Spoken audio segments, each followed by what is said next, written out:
오늘날 교회 안에 번영신학이라고 하는 것이 팽배해 있습니다. Prosperity Theology, 번영신학, 이게 무슨 뜻이냐? 재정적인 축복이나 물질적 풍성함이 하나님의 뜻이다 라고 주장합니다. 그래서 신앙을 가진 사람들은 그 신앙으로 인해 자신들의 부가 증가될 수밖에 없다라고 주장하는 자들입니다. 쉽게 말하면 하나님 믿으면 부자 된다 그런 말이에요. 바꾸어 얘기하면 가난하면 죄인이다 그런 말이에요. 도저히 이해할 수 없는 그런 내용인데 오늘 많은 교회들이 이 번영신학을 주장하고 있다는 것입니다. 그걸 따라가고 있다는 거예요. 예수님은 이렇게 말하지 않았습니까? 인자가 머리 들 곳이 없다. 그의 삶을 돌아보면 이 번영신학이라는 것이 전혀 교회와 맞지 않을 것 같은데 오늘 너무나 많은 교회들이 여기에 빠져 있습니다. 물론 성경에서 현세적인 복을 전혀 무시하는 것 아닙니다. 크리스찬들 가운데도 부자가 많이 있습니다. 구약의 아브라함, 이삭, 야곱 같은 이 족장들 거부들입니다. 욥도 엄청난 부자였지 않습니까? 신약의 아리마디 요셉 같은 사람도 참 부자였음을 성경에서 기록해 주고 있습니다. 근데 복에는요, 두 가지 복이 있습니다. 육적인 복이 있고 영적인 복이 있습니다. 그런데 오늘 교회 안에 사람들조차도 영적인 복은 무시하고 육적인 복에만 모든 관심을 기울이고 있는 안타까운 현상이 일어나고 있습니다. 번영신학, 또 옛날에는 이걸 기복신앙, 이런 말로 표현을 했습니다. 사람들은 눈에 보이는 것에 현혹되기 쉽습니다. 화려하고 웅장하고 멋있는 그런 외행에 매료될 수밖에 없습니다. 그래서 오늘 자연적으로 교회 안에도 점점 이 물량주의에 빠져들어가고 있는 것입니다. 외적인 그런 아름다운 성전, 또 많은 숫자의 교인들, 또 많은 헌금의 액수, 이런 것들에 점점 교회들이 빠져들어가는 것을 보게 됩니다. 오늘 본문에 보면 예수님은 다른 것을 보고 있습니다. 다른 것을 보고 있습니다.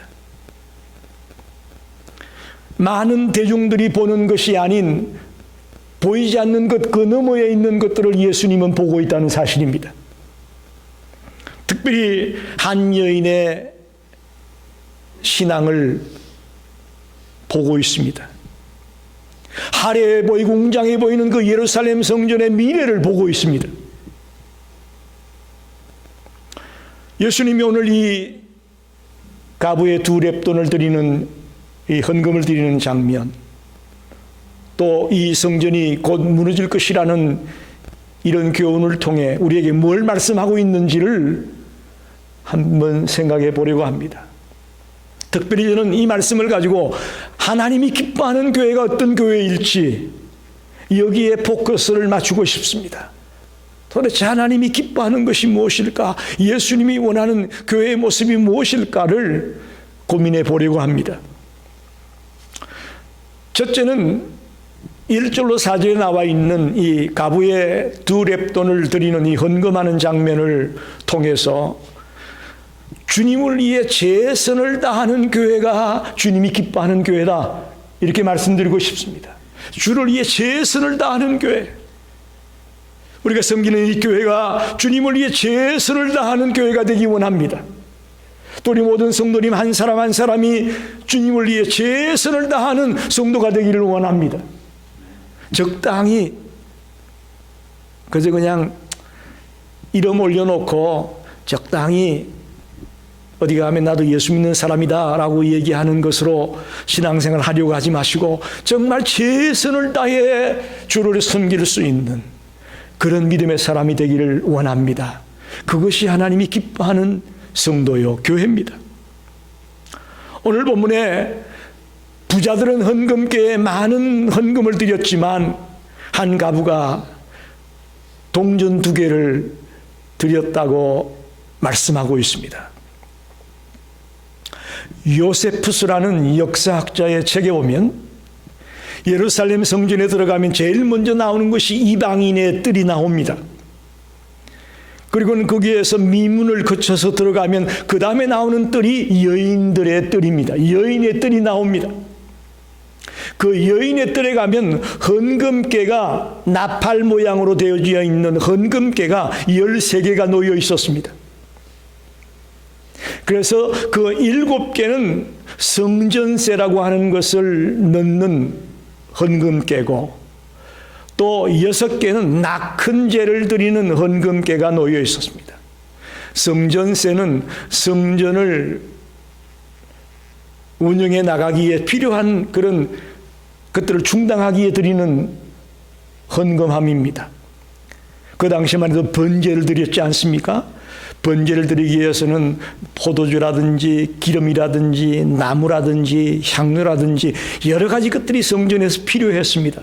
그것에 소용되기 위해서 드리는 성전세를 드리는 계가 있었고 낙헌제, 이건 자발적으로 감사하는 마음에서 봉헌하는 그런 것을 낙헌제라고 하는데 그걸 드리는 계가 6개가 있었습니다. 그런데 그 성전세에 이 가부가 2렙돈을 넣었다 그렇게 말합니다. 2렙돈이 얼마나 적은 돈이냐? 우리가 한 데나리온 그러면 이게 노동자의 하루 임금 아닙니까? 이 한 데나리온의 100분의 1 가치가 있는 것이 렙돈입니다. 심지어 어떤 백과사전에는 오늘날의 화폐로 이 렙돈을 얘기하자면 미국의 제일 작은 돈이 얼마입니까? 1센트 아닙니까? 그죠? 4분의 1센트밖에 안 된다. 그렇게 백과사전에 말하고 있습니다. 그만큼 작은 액수의 헌금을 이 가부가 드렸다는 것입니다. 그러나 예수님은 우리가 보지 못한 것을 이 여인의 헌금을 통해 보고 있습니다. 예수님은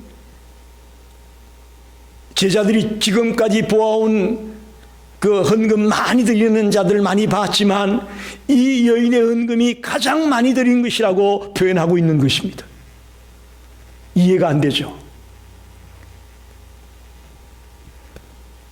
즉 다시 말하면 부자들은 자기가 가지고 있는 많은 것들 중에 그저 일부를 드리는 것입니다. 그것이 있으나 없으나 그들은 생활할 수 있는 그런 사람들이니까. 그러나 이 여자는 이 2렙단이 자신의 재산의 전부나 마찬가지입니다. 자신의 재산의 전부와 같은 그런 귀한 것을 자기의 생활에 지금 당장 먹을 게 필요한데 그게 없으면 먹지 못하는데 그것을 주님 앞에 드렸다라고 주님 보고 있습니다. 그래서 예수님은 이것을 최선을 다한 헌신이다, 진정으로 드린 것이다 라고 이 여인을 보고 있습니다. 그래서 예수님은 이 여인을 칭찬하고 있는 것입니다. 여러분, 헌금의 액수가 중요한 것이 아닙니다. 적지만 그 안에 담겨있는 그의 헌신과 그의 믿음을 주님은 소중하게 여기고 있습니다. 우리 모든 성도들이 주님 앞에 헌신할 때에 우리의 마음과 우리의 믿음을 보여줄 수 있게 되시기를 바랍니다. 그것을 주님은 칭찬하고 있는 것입니다. 오늘날 교회는 영적인 부흥보다는 물질적인 부흥에 포커스가 맞춰져 있습니다. 그걸 추구하고 있습니다. 그래서 올해 우리가 얼마 계산을 했다, 얼마 예산을 세웠다, 오늘 우리가 어디에 땅을 몇 에이크를 샀다, 이런 물량적인 일들에 포커스를 맞추는 일들을 많이 보게 됩니다. 사랑하는 성도 여러분, 우리는 이 여인의 두 렙돈을 드리는 모습을 통해서 우리의 신앙을 돌아보기를 원합니다. 혹시 내가 세속적으로 물들어가고 있진 않았는지, 나도 번영신학에 물들어 있고 세상적인 물질적인 축복에만 모든 관심을 기울이고 있는 그런 삶은 아니었는지 내 자신을 돌아보고 회개하는 그런 시간이 되기를 간절히 소망합니다.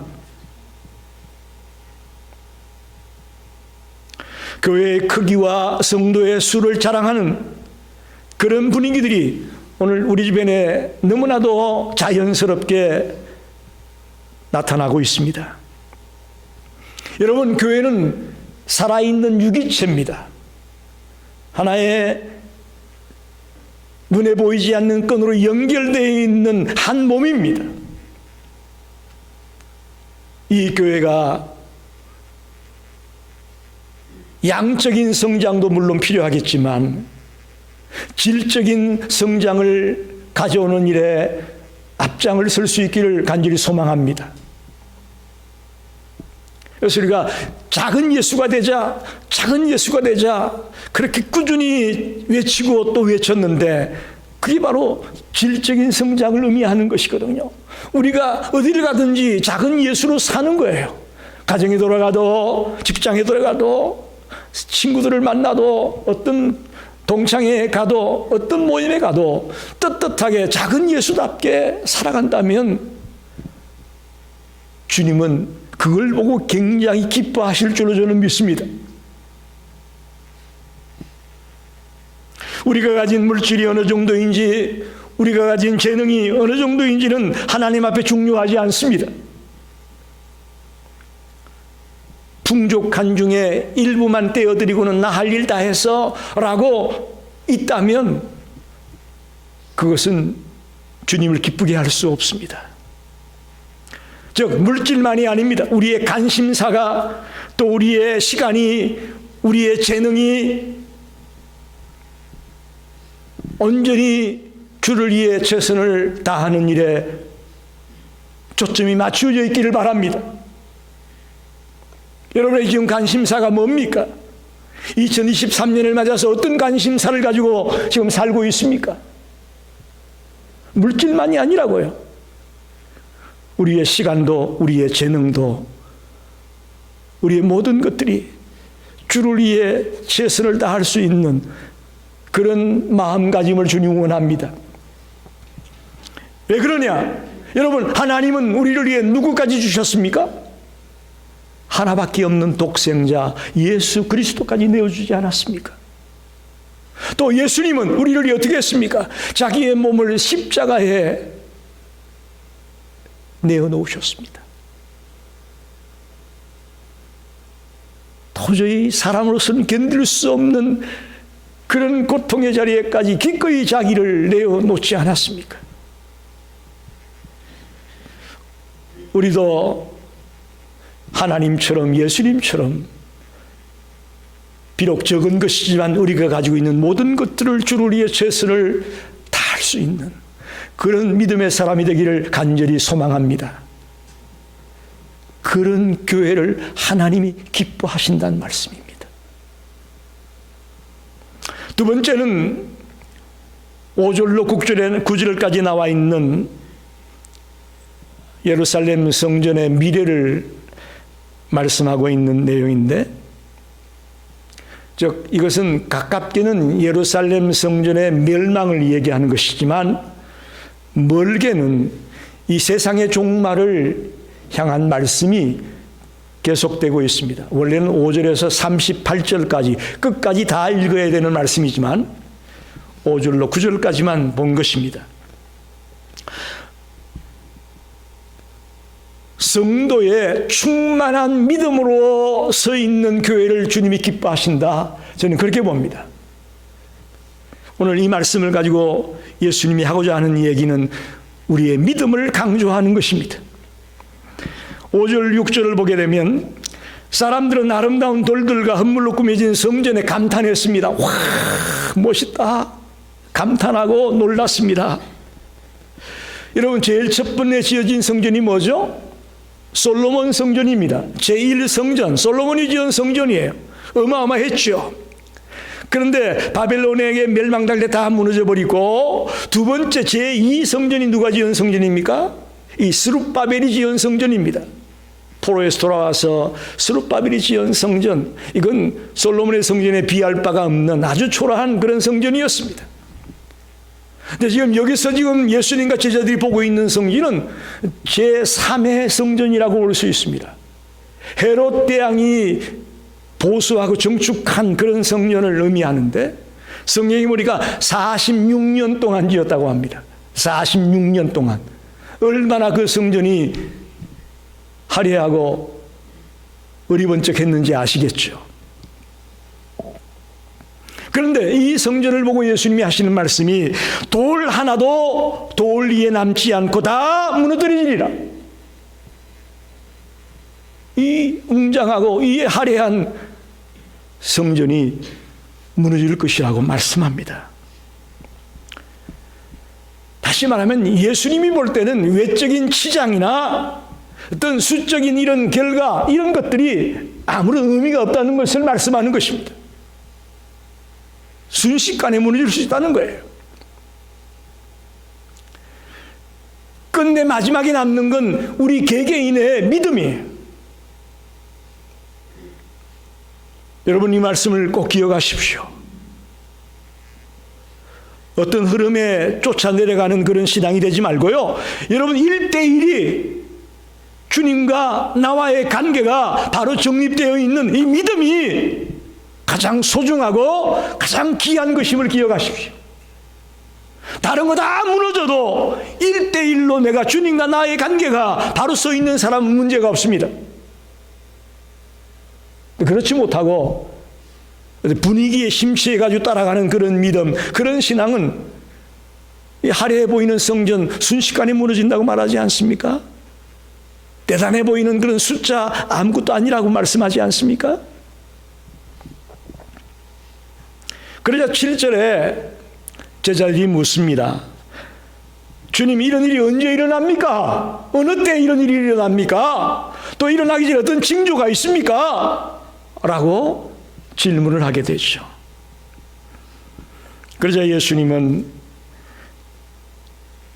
마지막 때에 자기를 구원자라고 하는, 자기를 재림주다, 자기를 메시아다 하는 자들이 곳곳에서 나타날 것이라고 얘기하고, 또 이제 종말이다, 종말이 가깝다, 이제 종말이 왔다 라고 주장하는 자들이 있을 것이라고 말하면서 우리가 어떤 태도를 견지해야 될 것을 말씀하고 있습니다. 8절로 9절을 보게 되면 굉장히 중요한 말씀입니다. 이르시되 미혹을 받지 않도록 주의하라. 많은 사람이 내 이름으로 와서 이르되 내가 그라하며 때가 가까이 왔다 하겠으나 그들을 따르지 말라. 난리와 소요의 소문을 들을 때 두려워하지 말라. 이 일이 먼저 있어야 하되 끝은 곧 되지 아니하리라. 어떤 태도를 가져야 되느냐? 미혹받지 말라고 말합니다. 두 번째는 이제 종말이 왔다, 그렇게 얘기하는 사람을 따르지 말라고 말합니다. 그리고 난리와 소문이, 난리와 소요가 막 일어날 때 두려워하지 말아라 라고 말씀하고 있습니다. 쉽게 말하면 미혹받지 말라, 잘못된 것 따르지 말라, 두려워하지 말라, 그런 말씀을 주고 있습니다. 그걸 한마디로 말하면 충만한 믿음, 흔들리지 않는 믿음에 굳게 서 있으라. 할렐루야, 그 말입니다. 사랑하는 성도 여러분, 끝내 우리에게 가장 소중한 것은 믿음입니다. 어떤 변화가, 어떤 소용돌이가 우리 앞에 일어날지라도 가장 중요한 것은 우리의 믿음임을 오늘 말씀에서 발견할 수가 있습니다. 지금 누가 여기 나타나서 내가 재림주다, 내가 예수야, 나를 따라, 그럴 때에 우리의 믿음이 바로 서 있지 않다면 그런 미혹에 넘어갈 수 있습니다. 빠질 수 있어요. 참 이상해요. 성도들은 교회에서 예배드리면서 목사의 설교를 들으면서 신앙이 성장하는 것이 아니라 꼭 다른 데 눈길을 두기 시작해요. 그래서 어디 좀 용하다는 목사님이 계시다 그러면 쫓아가려고 그러고, 용하다는 기도원이 있다 그러면 거기 가보려고 그러고. 여러분을 가장 잘 아는 분이 누굽니까? 여러분의 교회 담임 목사예요. 여러분 어떻게 생각합니까? 여러분의 집에 숟가락이 몇 개 있고, 아이들이 무슨 문제가 있고, 어떤 어려움이 있는지를 가장 잘 아는 자가 여러분의 교회 담임 목사인데, 그가 하는 메시지에는 귀를 기울이지 아니하고 다른 데 귀를 기울이고 다른 데 쫓아가려고 하는 자들이 많이 있는 것을 보게 됩니다. 이게 우리의 믿음이 바르게 서 있지 못할 때에 이런 일들이 일어납니다. 뭔가 용한 게 있을 줄 알고 쫓아가는데 용한 건 말씀이에요. 할렐루야. 가장 귀한 건 말씀이에요. 말씀을 붙들어야지 왜 이상하게 꾸며내는 말들을 하는 그런 인간의 말에 귀를 기울이고 하는지 안타깝습니다. 그 예수님 당시에도 많은 무리들이 내가 메시아다, 내가 재림주다 하는 사람이 있었답니다. 실제로 역사에 보게 되면 총독 바두스라는 사람이 재임할 때에 드다라는 자가 내가 예수다, 내가 재림주다 라고 소리를 쳤다는 거예요. 그래서 약 400명 정도의 사람들이 그 사람을 쫓아갔다고 기록하고 있습니다. 또 10년 후에 총독 벨릭스 재림할 때에, 벨릭스라는 총독이 재임하고 있을 때에 한 이집트 사람이 내가 메시아야 라고 외치면서 약 4,000명의 사람들이 그 사람을 쫓아갔답니다. 실제로 역사 속에 있었던 일들이에요. 오늘날도 얼마나 많은 재림주가 있는지 몰라요, 여러분. 곳곳마다, 세계 곳곳마다 내가 재림주야, 내가 다시 온 예수야 라고 주장하는 자들이 이 지구촌에 너무너무 많습니다. 거기에 미혹당하지 말고 그들을 따르지 아니하고 바르게 달려가기 위해서는 우리 가장 중요한 것이 뭐냐? 믿음으로 충만해지는 겁니다. 믿음으로 굳게 서 있는 겁니다. 하나님은 어떤 교회를 기뻐할까요? 믿음으로 충만한 교회를 기뻐하십니다. 성도의 가장 소중한 본질은 믿음입니다. 여러분, 우리가 다른 것 다 놓쳐도 믿음을 놓치면 안 됩니다. 믿음을 놓쳐버리면 우리는 아무것도 아닙니다. 목사도 마찬가지입니다. 아무리 설교를 하고 아무리 여기서 여러분에게 인도자로 서 있다고 하지만 제가 믿음이 없다면, 사도 바울도 그렇게 고백하지 않았습니까? 내가 이렇게 복음을 전거했는데 내가 주님께 나 너 모른다라는 말을 들을까 봐 늘 두렵다고 그도 말하지 않았습니까? 저도 마찬가지입니다. 저는 그렇게 두렵고 떨리는 마음으로 여기였습니다. 오늘 오면서 우리 권사님이 어떤 결혼식장에 참석하게 되시는데 기도할 사람이 없어서 권사님에게 결혼식장에서 기도를 부탁을 했다는 거예요. 처음에는 한다고 했는데 그게 너무너무 널브스가 돼가지고 잠도 못 자고 밥도 안 먹히고 그래서 못한다고 했다는 거예요. 여러분, 목사는요 매주 그렇게 삽니다. 여러분 생각에는 우리 목사님은 그냥 앞에만 서면 말씀이 줄줄 나온다, 천만의 말씀이에요. 저는 매주 그렇게 사는 거예요. 어젯밤도 뒤척였습니다. 과연 이 말씀을 어떻게 전해야 될까? 매주 너블스된 삶을 사는 거예요. 바로 믿음 때문에 그렇습니다. 내가 과연 하나님 보시기에 나는 몰라라고 말할까? 그게 두렵고 떨려서 몸부림을 치는 겁니다. 여러분과 저의 믿음이 어떤 환난이나 어떤 유혹에 흔들리지 않는 굳센 믿음이 되기를 소망합니다. 그 교회를 하나님이 기뻐하는 거고 그 성도를 하나님이 기뻐한다는 말씀입니다. 우리의 미래는 장밋빛 미래는 아닐 거예요. 여러분, 더 많은 환난이 있고 더 많은 미혹이 우리를 넘어뜨리려 할 겁니다. 흔들 겁니다. 여러분, 온실 속의 하초처럼 편안하게 평탄하게만 간다면 얼마나 좋겠어요. 그러나 우리의 신앙은 그렇지 않습니다. 늘 우리 앞에 예상치 못한 일들이 일어나는 것이 우리네 인생이고 우리네 신앙입니다. 늘 흔들어요. 사탄은 우리를 그냥 두지 않습니다. 흔들리게 만들고 고민하게 만들고 넘어지게 만드는 것이 사탄의 전략이거든요. 여러분, 세상의 헛된 소리와 미혹의 소리에 넘어가지 마시고 그럴 때 굳센 믿음으로, 충만한 믿음으로 이 어려운 때를 이겨내는 성도가 되기를 간절히 소망합니다.